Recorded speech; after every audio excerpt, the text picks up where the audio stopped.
timpenifo na machia party ma ewo Asante Achim South nya na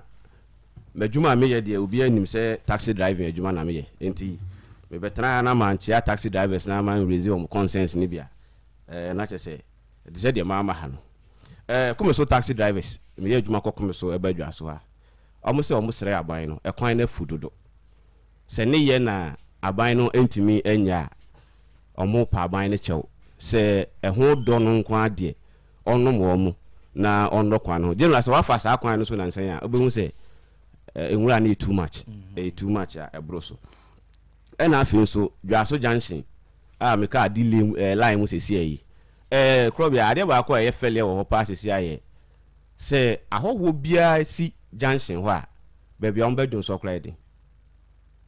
kai jina junction se cars 10 e jina dwaso junction emu 7 nipa esi se omo pe baabi aye omhu ye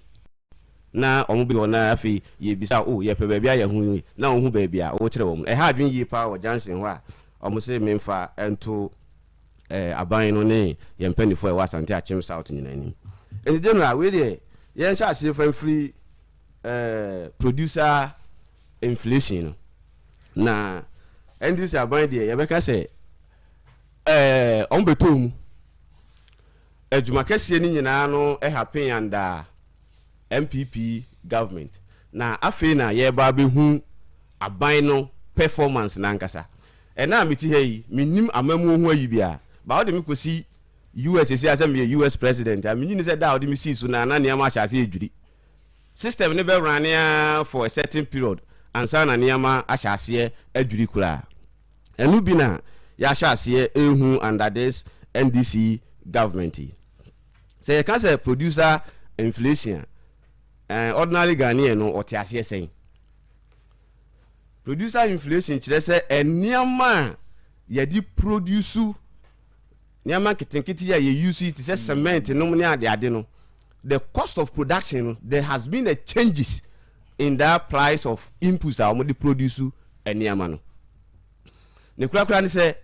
eniama ye di produce bibi ti say drinks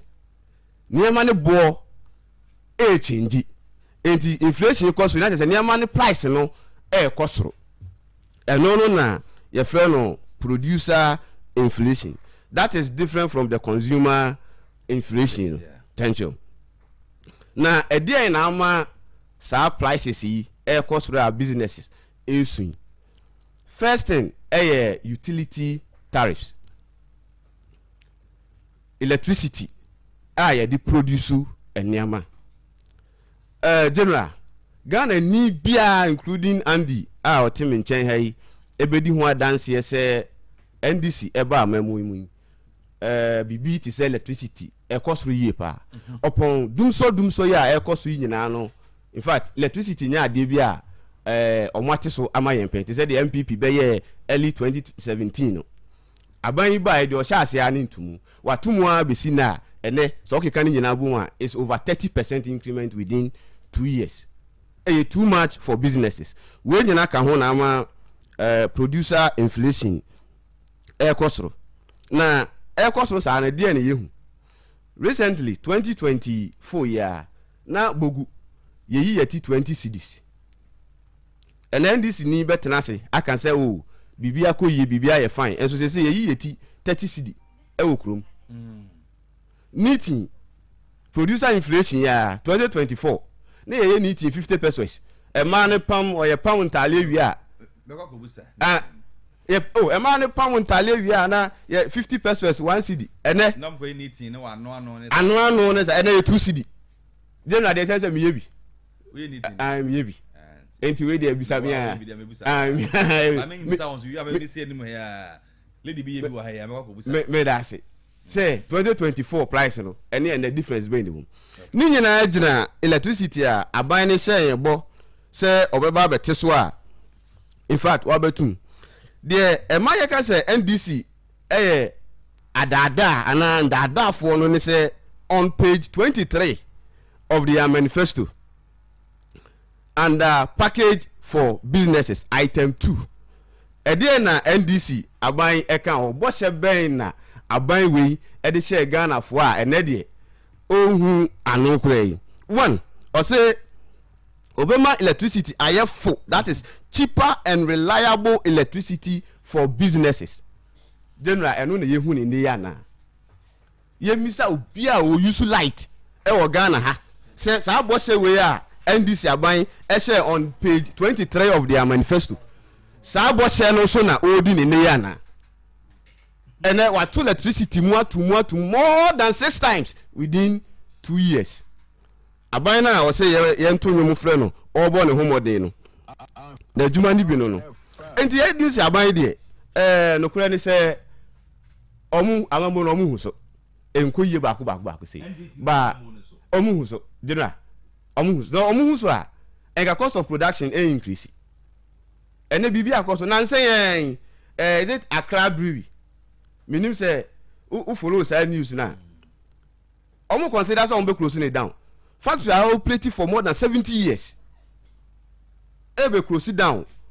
under this NDC regime. Edientia. NDC say we revise how do you call it? Exercise duty from 7% to 15%. Wa pass bill no just last 2 weeks here. That president anymore or science is here pa eba be adwuma. Na ye adwuma Accra Brewery say they will have no option than shutting down.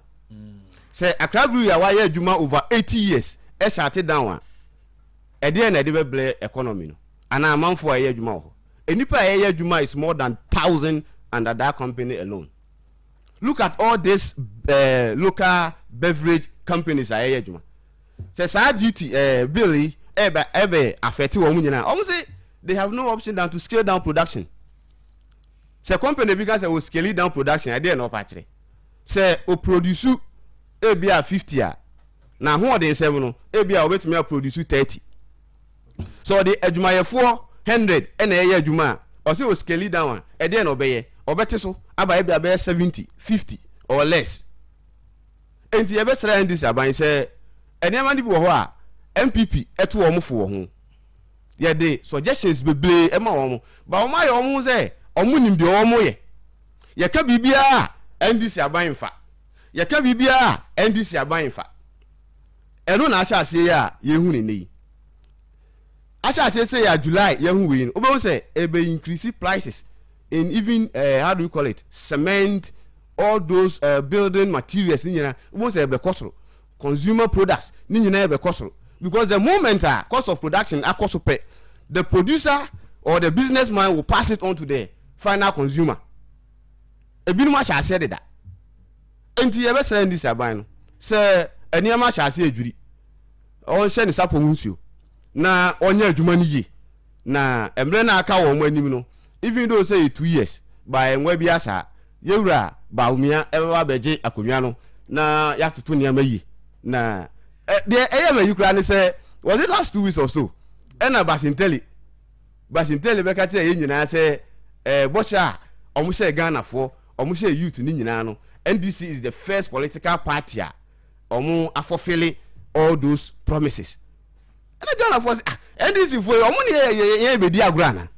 E dey na wa ye even Asante South ho ye te ha ye ntu kwan da ye mu bi aye tete ha fi NDC ba ye ntimi ntu kwan. E dey na ye hu wa ha o ba be ka tie ye say o bosha wo she ye nyina no wa for promises na se kura no president task will say Musa and working on another manifesto. Ye nya nkwala na ye wo Ghana ha ye be sere wo say amamu no omo bi pen MPP abebu bi pen e na omo asan ba mo fa ya adwen media agro ye sere wo mu a ndi general ye mfa we ni nto aso ana say andi bebe mu ansa na okay ene meko gold board so ensensem no so in fact for some time now no I am say gold board assembly abe topical issues issue between the MPP, the NDC and some civil society organizations. In fact can MPP there your position there can enye bone say enye bi koso yen yakohu bibi yen tiase na ye to nsa flow say o asimasi the beyanka bra parliament and I say be share accountability committee no na kyerɛkyerɛ nneɛma bi mu kenye bɔne kora ɛdeɛ na asi wɔ gold board a ɛnɛ abɛyɛ topical issue a yɛnyinaa yɛano dɛm a yɛka ho asɛm yi bi one ɛyɛ ɛka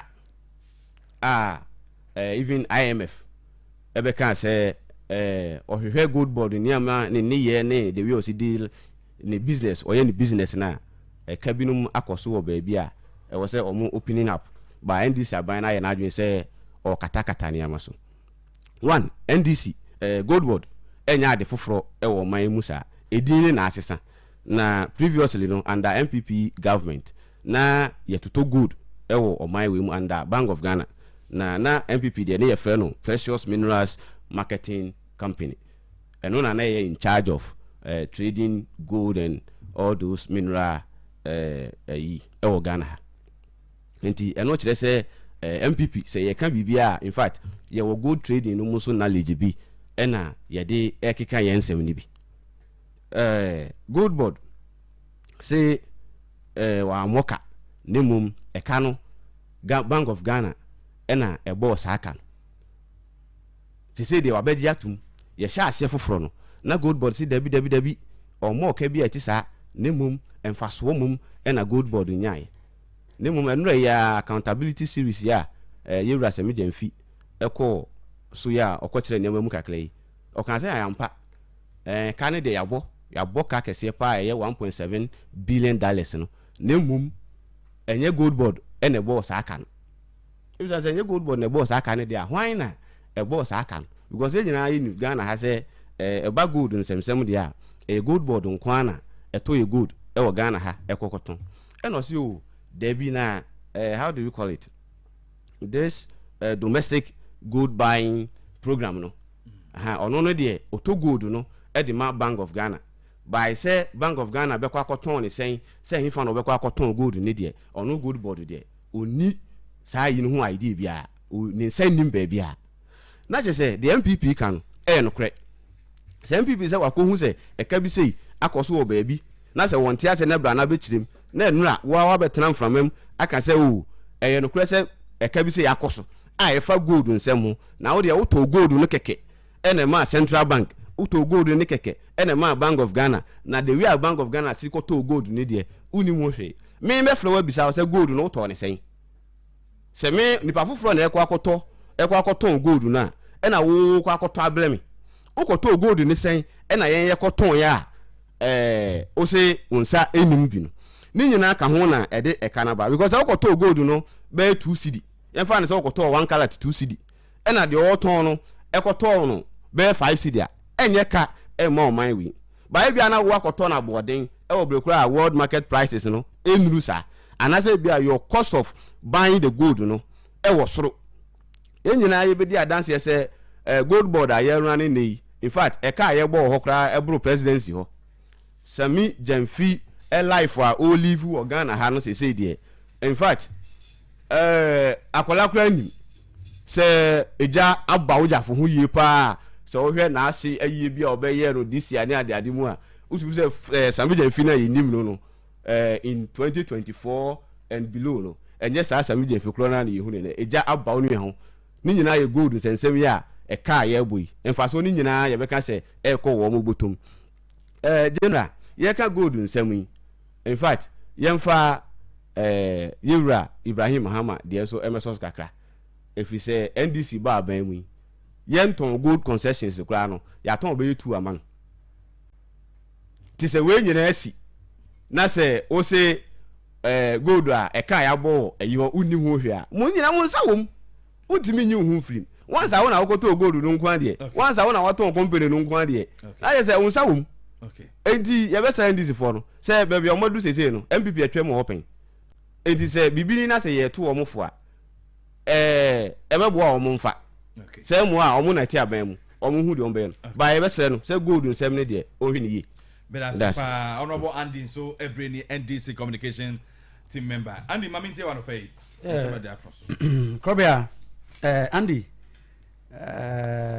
say me opportunity we are na say me chair party mpanifo na me ka kire if any say Asante Achem municipal assembly and assembly members nyina say ɛna yɛ da sonko ɛde ma yɛn because Ashanti region nyinaa no Andy one me bɛyɛ adwene sɛ yɛyi presiding member ɛwɔ municipality biara mu but ɛhanko ade yɛnya nyi ama idwumadie bi wɔ hɔ a aka akyire even our allowance to me affected no they understand na munya presiding me patrol there be na munko ye presiding da nti na me ka say mesra assembly members for say enne de ye kɔ na yesra mo say omomboa na ntimi nya presiding member na ontimi ndi anim na toto ne ma na mboa na enne ne ye enne omasa frɛ say ende ye mbra nti ye kɔto yes na head dan nyese ye official but omaka trɛ say ye ba ye be hwɛ say letimi ye presiding member na Andy na me nua ka say o say Dr. Mahmoud Bawumia ebeba 2020 nkan pese me business oba ba ye dan one he was the vice president 2016 to 2024 edepa na His Excellency Mahmoud Bawumia ne sabi sinebo akachere Ghana for on a year as vice president. He was the chair for the economic management team e Ghana ha nti eno na oba be manage economy ni bi man said den ontimi fa ne shoe no e metoto atofo ne ye de ho na gold board sensem eto da bia na me hu say some of the MPP panimfo ni bi mu no eto da bia na mo person mo de Ghana for yedi agoro especially Afenyo market or me can say so you joker but sometimes he look like a joker because we honorable member like Afenyo Markins or a minority leader now they share ni dibre a war parliament na sa dibre no wo no onya ono nko na occupy that position da nipa bebre a occupy hwe omo dimina ne ekwan mo fa so occupy position na hwe Afenyo Markins there or you just say our parliament or say gold board aboka 1.7 billion US choppable dollars 1.7 billion US choppable dollars Andy na mesre na so bakaya within a space of 2 years you establish a gold board because gold board they establish free bank of Ghana na time parliament passing it out and some man kasa betimi ayo adwuma atom gold no in fact within 1 year more out 1 year more and enche bia no mo start here profiter gold board edia maye over 15 billion US dollars na eka 1.7 billion dollars about now ye minority leader as a minority leader na betimi abegina public atom futuro agu yenuanom bi ani say gold board aboka 1.7 billion there na me who hear that name there woka because Andy gold na ankasa no one kasa His Excellency General Mani Mahama Baso all hear them go in for any external loan bia Ghana your economy na is stable inflation are reduced from previously His Excellency Mahmoud Bawumia vice president the inflation rate equal to 54 to 57% in the history of Ghana na been see that na se see His Excellency John Dramani Mahama onkoje bosia bia na mum with the help of the gold board ama se see your inflation rate atimi drop about 5.5% and no na me hu say ekeka MPP for ekeka omona asena hihye omo e was say scratch mom because hu say the only place they can attack no matimi anya opportunity ama Ghana for anya omo gidi the gold board say be ya excellent John Dramani Mahama na mambo no ebe floppy and it's a lie to say a jam policy na twam when you talk bring your facts men ko gina find emotions and kasa and gold board uchu mutai I saw this video and I was laughing na me say my somebody like Afenyo Markins or your honorable na ugina public na oka gold board odiyeka uchu mutai odiyeka it is a joke they are joking yemfa we nyi tumi mfiri andisi for nsamo woni nipa no ne kokosa sesi eye woni ne kokotwe manso eye Sameja Mfio our national communication officer on the CEO of the gold board na Andy hwe me etoda bia na me nwanwa se hwe na ye wo economic messiah te se Bawumia His Excellency former vice president me bonidin because on na ye chair for the economic management team and no dey dollar ni free 4 cities they could do 17 cities mo free konwa so na about 14 or 15 cities but ye ba ye no with the help of the gold board mo kasa ya boka ni nyina no hwe look at the cocoa sector now cocoa sector sisi afa ye forming niama ama sisi cocoa production ai dey hide akofom kakra e wo Ghana ha na Andy dey na ema economy na akosoro sa the good board and eboa over $15 billion for within a space of 2 years and see or attacking the gold board so the buy ombenya kwan no my because as some fact be nim club Andy I ain't fana IMF estate say sentence ben paragraph ben ade no was say gold board edeka $1.7 billion any bia mfuturo no otugu Ghana fo ani na ye pesa Ghana fo so nya rehemu NDC mu say ye no ye nya ya adwen say ye bedi Ghana fo owu His Excellency John Mani Mama na mo papa obu hwe ye nti loan bia o external loan bia no wa yakọ akwakoje but Andy external loan bia no wa yakọ akwakoje e de aka ye public debt no kwohwe Kumasi Accra Express Road ye boma Ghana for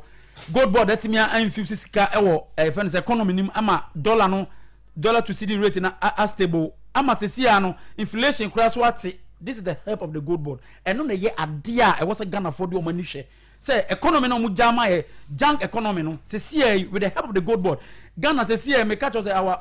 only reserve aka Ghana etimi board the economy as I'm talking to you right now the gold board nti afanya markets na adwen say eho na obedi di agoro akọ say the be Ghana for ben wey gandam politics any fact bia oni ade papa bia wo so mo kafa asem we ehimfa na chere say gold board aboka 1 point minu ya kan say gold board aboka 1.7 billion enye no kure sami de mfia be dia tumu nura ehimfa ne tobo o kasa mankasa o kasa na mankasa sami de mfia ne press conference na o ye no ana say na you know accountability series no koye no tie mi tie ni nyina ba bia no koje tum se gold board aboka the batobo e kan ye Ghana ye friend say domestic gold purchase program amuna aboka amuna e friend say Bank of Ghana nye gold board gold board nka ho domestic gold program gold board da be na domestic gold board and the bet mo ya ka obi a waboka mo na mo boka $400 million da fund gold board enfa kire me 2025 e kan ye kan yo e 2024 Andy you be maintain silence because all kasa no man kasa same jamfi kasa ko kasa ye mimitie ni nyina ko C3 o kan brofo de nyetwi no kan but after same jamfi kasa ye no ye sister stations bi wo mu chehye mu twi ma ye mo na ye brofo sam e wo fom no ye tie bi me yete ase Andy wa ba bia ni wo kan say gold board na aboka IMF statement na nkyere sa se woni mu ameka kyerɛ the see no gold board ne boy is na Andy gold board amaye within the space of 2 years gold board over $15 billion now o say kai 1.7 billion now we just tell me e kai o say I mean say Andy so we person o catch say we dey 1 million na start business now after the business we dey we no business ne ba we no o sika 1 million na dey cost start here na 100 Ghana cedis na start here no unya mu 70 Ghana cedis e no kire say waboka 30 Ghana cedis eno chese waboka but asema ye kan IMF royal the buy say gold board enya surplus of $5.5 billion that was 2025 omo kan sa asem na ho nti ade a anka ka ho ha ade tin omo ka say gold board enya $5.5 okay aka nti krobia Andy afanya markets here say ya no be there am people better na opposition a chepa because onye ready say ahomaso ene akabensem na omunya power na omo ye kire Ghana for no mbeba form na omati omo ho say omo disappoint Ghana for so this is the time omo opposition no this is the time also omo prove to Ghana for say the omo ye no my mistake but okoso ade o ya no ma ye nya big advantage because the koka ye no enya oni fact bia just emotions and our express and say Ghana for deal with emotions they deal with facts okay Andy now you call inflation so producers inflation you know Krobia Andy inflation there eba say ya me sometimes na me pesa me kan wan say bebre because Ghana for be aware say ever since His Excellency 7th January 2025 or Swancher Ghana for enema yetutum e Ghana ha no eso ate na me take this opportunity a catch a driver for no mo ye adwuma wo ye kwan yisu say Andy oma ankasa de omo pe atoto lorry frame yemo bi o ha very gentle yem pese be kasa a kire omo ana ye no mbe ye because me I can't fight over 5 cedis but the ordinary Ghanaians be over sa 5 cedis no e sika bi ma no ti wodi agoro na wo ya ono be mu ngamu ma hu bi da ma hia bi nso da nti me take this opportunity na maka cha dawa for ne say ka sika na free of ase e de ba konongo ene dwa so no e 17 cedis na omoje na sa vox ni so agi 20 cedis en na ya accept ye and the from Kumasi to Ofuase 30 cedis but o matum de aba 40 cedis enye mra but okoka almost say una ye cratch ni na o ye but that shouldn't be to me take this opportunity